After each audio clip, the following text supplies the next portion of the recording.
और जमीयत की लड़ाई खत्म होने का नाम नहीं ले रही। इस लड़ाई की वजह है अहमदिया मुस्लिम है या नहीं, इस बात को लेकर पूरे देश में बहस चल रही है। इस बीच जमीयत ने अहमदिया पर जहर उगला है। ये जहर ऐसा वैसा नहीं है, ऐसा जहर है जिसके बारे में सुनकर अहमदिया का बौखलाना तय है। दरअसल केंद्र की मोदी सरकार की सख्ती के बावजूद जमीयत उलेमा हिंद ने आंध्र प्रदेश वक्फ बोर्ड के उस फतवा का समर्थन किया है जिसमें अहमदिया समाज को गैर मुस्लिम और काफिर घोषित किया गया।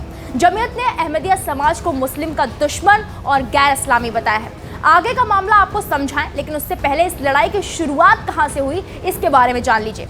बताया जाता है कि इस पूरे मामले की शुरुआत साल 2012 से हुई। आंध्र प्रदेश वक्फ बोर्ड ने अहमदिया को गैर मुस्लिम घोषित करने के लिए एक प्रस्ताव पारित किया था। वक्फ बोर्ड के इस फैसले को आंध्र प्रदेश हाईकोर्ट में चुनौती दी गई।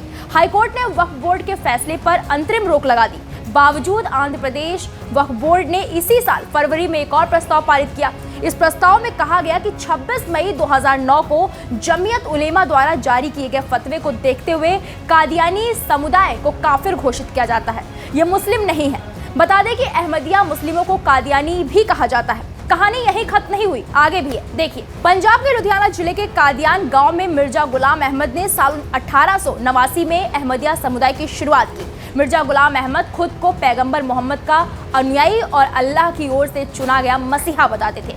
मिर्जा गुलाम अहमद ने इस्लाम के अंदर पुनरुत्थान की शुरुआत की थी। इसे अहमदी आंदोलन और इससे जुड़े मुस्लिमों को अहमदिया बोला गया। अहमदिया मुस्लिम गुलाम अहमद को पैगंबर मोहम्मद के बाद का एक और पैगंबर या आखिरी पैगंबर मानते हैं। इसी वजह से अन्य मुस्लिम उनका विरोध करते हैं। क्योंकि गुलाम अहमद कादियान गांव से थे, इसलिए अहमदिया मुस्लिमों को कादियानी भी कहा जाता है। अब जमीयत की बात करें तो जमीयत ने 25 जुलाई 2023 को इस संबंध में एक प्रस्ताव पारित किया। इसमें कहा है कि वक्फ बोर्ड की स्थापना मुस्लिमों की वक्फ संपत्तियों और उनके हितों के संरक्षण के लिए की गई। जो समुदाय मुस्लिम नहीं है उसकी संपत्तियों और इबादत के स्थान बोर्ड के दायरे में नहीं आते हैं। ऐसे में इस मामले में केंद्रीय अल्पसंख्यक मंत्री का एक अलग दृष्टिकोण पर जोर देना अनुचित और अतार्किक है। दावा किया जाता है कि केंद्रीय अल्पसंख्यक मंत्रालय ने आंध्र प्रदेश सरकार को लिखे पत्र में कहा था कि वक्फ बोर्ड के पास अहमदिया सहित किसी भी समुदाय की धार्मिक पहचान निर्धारित करने का अधिकार नहीं है। वक्फ अधिनियम 1995 के तहत बोर्ड के भारत में वक्फ संपत्तियों की देखरेख और उनका मैनेजमेंट का अधिकार है।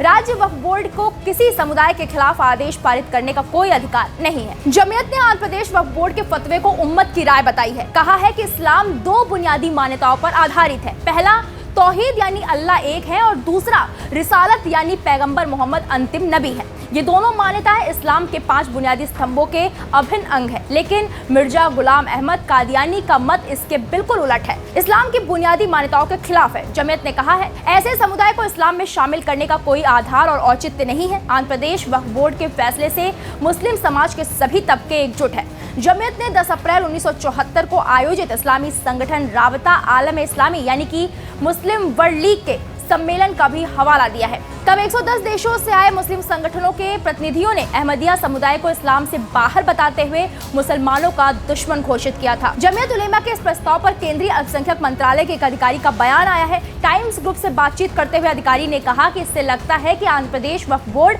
भारत की संसद के बजाय जमीयत उलेमा के अधीन काम करता है। मंत्रालय ने यह भी स्पष्ट किया कि वक्फ बोर्ड के पास यह अधिकार नहीं है कि वो किसी को मुस्लिम या गैर मुस्लिम घोषित करे।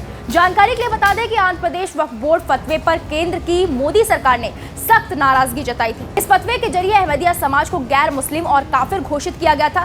केंद्र ने इसे घृणा फैलाने वाली हरकत बताते हुए राज्य सरकार से पूछा था कि किस आधार और अधिकार से ये फतवा जारी किया गया है। अहमदिया मुस्लिमों ने इसके खिलाफ केंद्रीय अल्पसंख्यक मंत्रालय से शिकायत की थी, लेकिन अब देखना यह है कि जमीयत आगे क्या करता है। और रही बात अहमदिया की, तो क्या अहमदिया कोई पलटवार करता है या नहीं, इस पर भी सबकी नजर टिकी हुई है। फिलहाल इस खबर पर आपकी क्या राय है, हमें कमेंट बॉक्स में जाकर जरूर बताएं।